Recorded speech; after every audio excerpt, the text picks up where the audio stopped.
jusqu'à 9h, Good Morning Business. Et notre invité, à 7h18, c'est François Moreau, secrétaire général de Randstad France. Bonjour. Bonjour. En partant, Nicolas Dos disait « Je ne supporte plus ce mot de talent ». Et pourtant, on continue d'en chercher absolument partout. Ça ne va pas s'arranger. On a eu des chiffres de l'emploi en France avec encore des créations massives au dernier trimestre. On ne résout absolument pas le problème. Alors, qu'est-ce qu'on peut faire ? D'abord, ce sujet, il est central.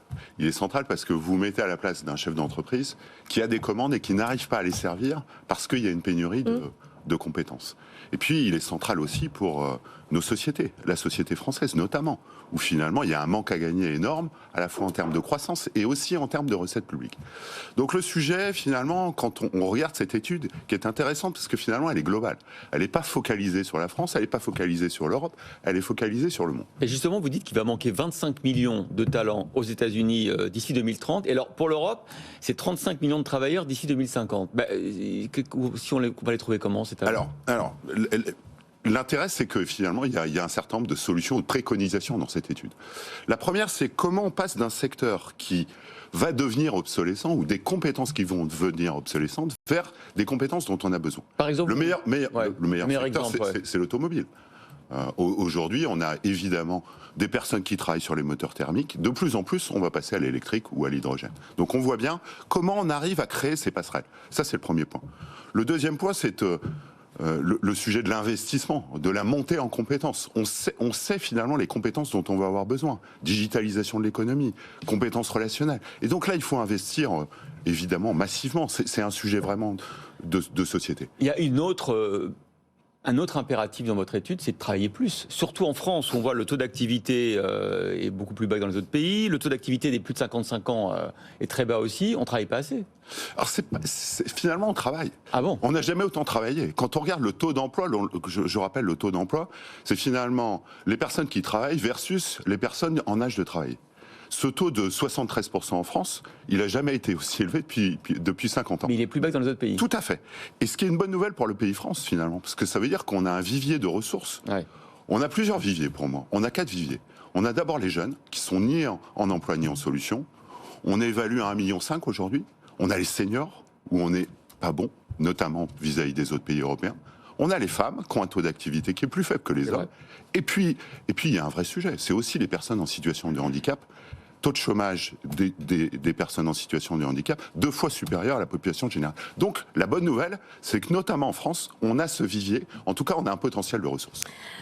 François Moreau, j'entends ce que vous dites, mais moi, ça fait 10 ans que je suis les RH, et franchement, ça fait 10 ans que j'entends ça. Ça fait 10 ans que j'entends, il faut former les gens, il faut investir, il faut monter en compétences. Et ce que je vois, c'est que dans la réalité, on répond toujours pas aux candidats, et en réalité, on ne change pas la manière d'approcher le recrutement. Donc, une fois qu'on a dit tout ça, qu'est-ce qu'on fait ? Alors, très très concrètement, d'abord, je vous trouve un peu pessimiste. C'est-à-dire que quand on regarde finalement le taux de chômage en France, il a sensiblement baissé, comme je le disais à l'instant. Mais ça, je suis bien d'accord. Mais le problème, c'est qu'on n'arrive toujours pas à recruter les talents qu'on veut. Il ne se passe rien, je pense qu'il y a un certain nombre d'initiatives intéressantes.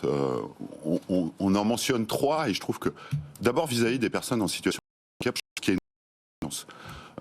On parle là de vivier disponible sur l'employabilité, sur la mise à l'emploi des personnes en situation de handicap. Premier élément.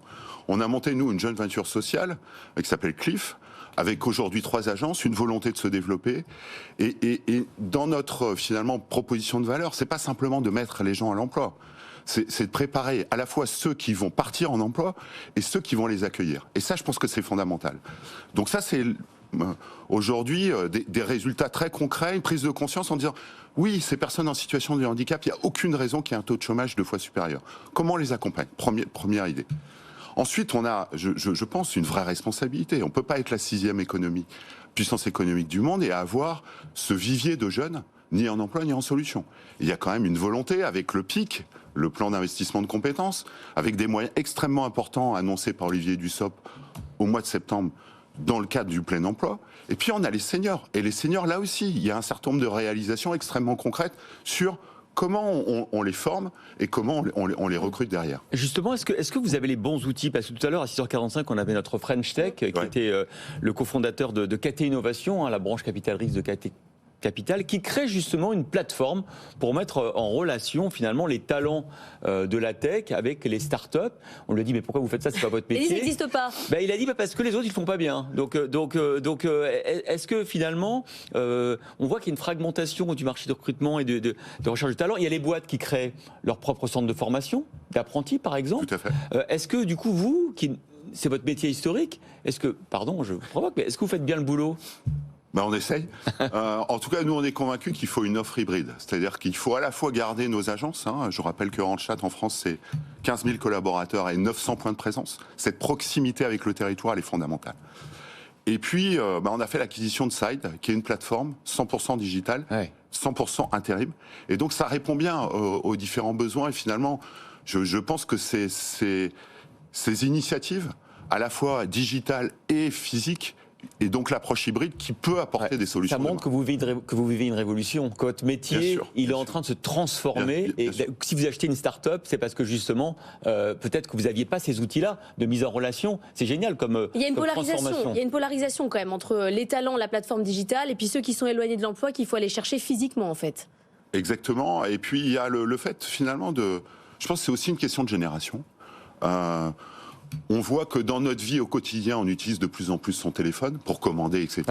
Et donc notre sujet majeur, nous, c'était que finalement l'onboarding, donc l'engagement du collaborateur, soit le plus facile possible. Et c'est ça le sujet majeur aujourd'hui. On cherche son boulot avec un téléphone. Exactement, tout à fait. Et on est capable de proposer, d'être proactif vis-à-vis de la personne qui cherche l'emploi. Et c'est à mon avis toutes ces solutions additionnées qui peuvent permettre finalement à la fois de réduire le chômage et de répondre à la pénurie. Je vais encore plus loin. Moi, je suis votre raisonnement. Peut-être que vous avez trop d'agences.